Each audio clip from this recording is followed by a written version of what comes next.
It's now time for Energy Insights, where you get an inside view and local perspective of all the oil and gas progress going on in the Mid-Ohio Valley. This program is brought to you by the Southeastern Ohio Oil and Gas Association and can be heard every Saturday on WMOA AM 1490, FM 101.3, JAWS Country FM 100.9, and ESPN Radio AM 630 and FM 92.9. Here's Johnny Wharf, your local host. Energy Insights on a Saturday morning brought to you by the Southeastern Ohio Oil and Gas Association. Our guest today is Randy Modesitt, and he is the director of Henderson Hall. Most folks are familiar with between Williamstown and Vienna. And welcome to the show, first of all. And again, a show that, Randy, we talk a lot about historically, if we go back 100 years and the oil and gas industry and all these houses that, that we see on Fifth Street in Marietta and how it relates back to the industry back in the day. And there is a tie-in with Henderson Hall as well, right? Oh, yeah, it's very much so. In fact, as I spoke earlier this morning, in regard to the Henderson relationship with the McTaggart family. They were very, very close friends with the McTaggart family. We have several pictures at Henderson Hall of the Hendersons with the McTaggarts. They traveled to World's Fairs together. But as far as the oil industry at Henderson Hall, they had numerous wells up and down the river, which today is mostly cornfields. But they were very, very involved in the oil industry, as well as the horse business. They were very well. What's the right word? They were very versed in so many different areas of entrepreneurism, I guess you might say. They had a very lucrative horse business. But they also raised Berkshire pigs. They even sold feathers. They had numerous peacocks on the property, and they sold feathers to hat makers in Boston, New York, Philadelphia. So just about anything that a person could come up with to make money at, they were good at it. All right. Our program, Mr. Modesitt, as it relates to the area, we're on 5 signals, and maybe you could give us a little background on Henderson Hall as it relates to now and how folks can visit and what folks come for. Look at there mostly. Well, generally they come there for the it's really hard to say because Henderson Hall has so many historical artifacts at the hall. One of the main selling points of Henderson Hall is that it's a saying that Jock Henderson made several years ago when he was interviewed by a newspaper. They asked him where the Hendersons bought antiques, and Jock Henderson said to them, the Hendersons don't buy antiques. So the house is actually filled with 5 generations of artifacts that belong to one of those 5 generations of Hendersons. So we don't buy antiques. We've never bought antiques. A lot of the outside of the home is still there. The old schoolroom, the schoolroom that was built there by Elizabeth Ann Henderson and G.W. Henderson, the builders of Henderson Hall, is still there. Some of the books are still there. The carriage house is still there, including a carriage that took Elizabeth Ann Henderson and G.W. Henderson to Niagara Falls and back in 1826. Uh-huh. So when we talk about the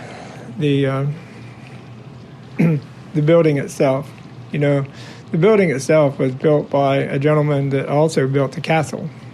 Really? J.M. Slocum, who built the castle, also built Henderson Hall, and he also built the Anchorage, and he built the First Unitarian Church.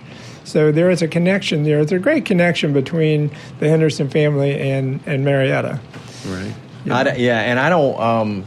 We're only a 5-minute show, and I would love for you to do one more because I want to talk about Henry Clay and as it relates to the banking industry, because a lot of folks don't understand about the banking and the oil and gas industry, and would People's Bank even be here if it wasn't for the oil and gas industry, and a lot ties in with Henry Clay Henderson as well, but that'll be for another day. I hope you'll join us. Randy Modesitt, our guest, and our show is Energy Insights, and an opportunity to meet interesting interesting people around our area and learn a little bit about the history as it relates to the oil and gas industry. Thanks to the Southeastern Ohio Oil and Gas Association. Until next week, have a great day. Saturday morning, our program is Energy Insights, brought to you by the Southeastern Ohio Oil and Gas Association. We talked last week and will again with Randy Modesitt. He's the director of Henderson Hall Historical Site Museum over in, is it actually in Boaz? What's the address? It's in Boaz, yeah. 517 Old River Road in Boaz, West Virginia. Now, the address is Williamstown. Right. But it's actually in the little community of Boaz. Yeah, so our discussion last week centered around the idea that 100 years ago, homes were being built, a lot of it driven by different industries and primarily the oil and gas industry, as it were, and then the Hendersons into so many different entrepreneurial aspects that they had oil wells on the sites. But I wanted to bring up you were telling about Henry. So talk a little bit about Henry Clay. Well, Henry Clay Henderson was one of three Henderson brothers that ran what was known as Henderson Farms, or, some people refer to it as a plantation. But Henry Clay was a graduate of Dartmouth University, very, very astute. He was also a state senator. He was a well-known surveyor in this area. He and a business partner had procured all the property for the building of the interurban railway that went from Marietta to Parkersburg. He was a president of Parkersburg National Bank at one time, and he was also the president of Williamstown National Bank. Very astute businessman, but he wasn't without his problems, because Henry Clay's wife was basically mentally incapacitated. She spent over 20 years in the state hospital in Weston, and she passed away there. He had several children, and all the children did very, very well growing up.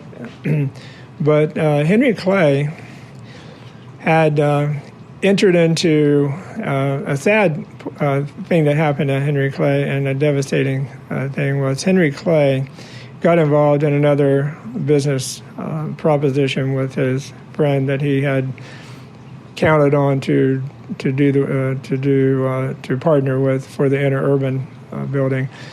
But his business partner actually had no assets. And so Henry Clay, to make a long story short, he went bankrupt, and he had to sell his property.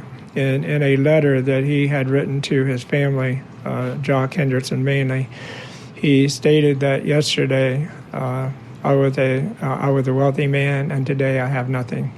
He ended up having to sell his property that sold at auction, and he ended up moving to Williamstown and lived in a home in Williamstown for pretty much the rest of his life. The family was able to get back some of the property, but nothing like what he had before. He had over 900 acres of property, and he ended up the Henderson Hall right now has possession of 7 acres of that 900 acres of property.